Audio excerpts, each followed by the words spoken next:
Hello everyone, कमाल खान आप लोगों से मुखातिब हैं अमेरिका के शहर ह्यूस्टन टेक्सास से।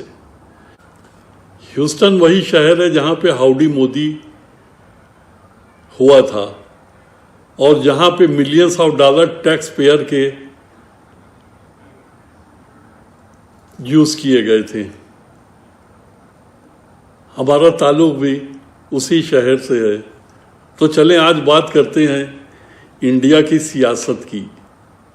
जब इंडिया की सियासत की बात करते हैं तो उसमें बगैर ब्राह्मणों का जिक्र किए हुए हिंदुस्तान की कोई भी सियासत पूरी नहीं होती। तो ब्राह्मणों का जिक्र करने के लिए हमको एक बात समझना होगी कि हमको हिंदुस्तान और हिंदुस्तान की सियासत समझने के लिए एक लाइन ड्रा करना पड़ेगी। जब तक कि आप वो लाइन ड्रा नहीं करोगे तो आप हमेशा एक ऐसे सर्किल में फंसे रहोगे जिससे निकलना नामुमकिन रहेगा। तो आपको हमेशा, आप अगर नॉन ब्राह्मण हो तो आपको बगैर लाइन खींचे हुए कुछ भी हासिल नहीं होगा। और हम वहीं से बात करना शुरू करते हैं जहाँ पे हम एक लाइन खींचने की कोशिश कर रहे हैं, जो कि आप लोगों की समझ में आएगा कि ऐसा मैं क्यों कर रहा हूँ। मैंने थोड़ी बहुत रिसर्च की, जो हिंदुस्तान के हालात जिस हिसाब से चल रहे हैं, जो हिंदुस्तान में हो रहा है, हर एक चीज़ को बोलना या हर एक चीज़ को कवर करना निहायत ही मुश्किल है। लेकिन जैसा मैंने जिक्र किया है ब्राह्मण का, तो और जिस लाइन का मैंने जिक्र किया है उस लाइन का मतलब ये है कि हमको ब्राह्मणों के बीच में एक लाइन खींचना है, जिसको आप कह सकते हो गुड ब्राह्मण और bad Brahmin. Good Brahmin is good for India and good for संविधान, constitution, good for the country. And the bad Brahmin, चतुर ब्राह्मण, he is good to destroy democracy, to destroy संविधान, कॉन्स्टिट्यूशन। आपको और आपके लोगों को यहाँ पे चॉइस करना होगी कि अच्छा क्या है और मुल्क के लिए बुरा क्या है। चॉइस आपकी है और वही आपको चुनना है। अगर बात करते हैं पंडितों की, तो हम आज से 100 साल पहले जाते हैं और जिक्र करते हैं जब 1925 में आरएसएस की स्थापना हुई थी। इन लोगों का कॉन्सेप्ट क्या था?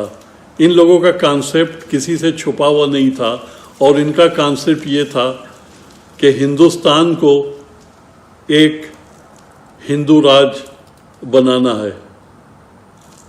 तो जितनी प्रॉब्लमें हैं सिर्फ वहीं से शुरू होती हैं और वहीं पर से आज से 100 साल पहले से एक ऐसी लड़ाई और एक ऐसी जंग शुरू होती है जो दो पंडितों के बीच में होती आई है और आज भी होती रही है। इसीलिए मैं बोल रहा हूं कि आप लोग को इसको समझने की जरूरत है। गुड पंडित, बैड पंडित, गुड ब्राह्मण, बैड ब्राह्मण। गुड ब्राह्मण आज की तारीख में एक विचारधारा की लड़ाई लड़ रहे हैं। गुड ब्राह्मण आज की तारीख में बैड ब्राह्मण से विचारधारा की लड़ाई लड़ रहे हैं। मोहन भागवत जब भी टीवी पे आते हैं तो ज़बान से आग उगलते हुए आते हैं। वो एक ऐसी आग है जो हिंदुस्तान में गली गली में पहाड़ों का रूप लेके इतनी बड़ी हो गई है, जैसे कि कैंसर की बीमारी का कोई हल नहीं होता, उसी तरह की आरएसएस की बनाए हुए पहाड़, आरएसएस की बनाई हुई दुनिया, आरएसएस के बनाए हुए फॉलोअर्स जो मुल्क के लिए कभी भी अच्छे नहीं रहे। आरएसएस ने अपनी एक गलत सोच बनाने में तकरीबन 100 साल लगा दिए हैं। आरएसएस ने 100 साल में नफरतों के पहाड़ इतने बड़े खड़े कर दिए हैं जिसका एहसास इन लोगों को अच्छी तरह से है। ये हासिल क्या करेंगे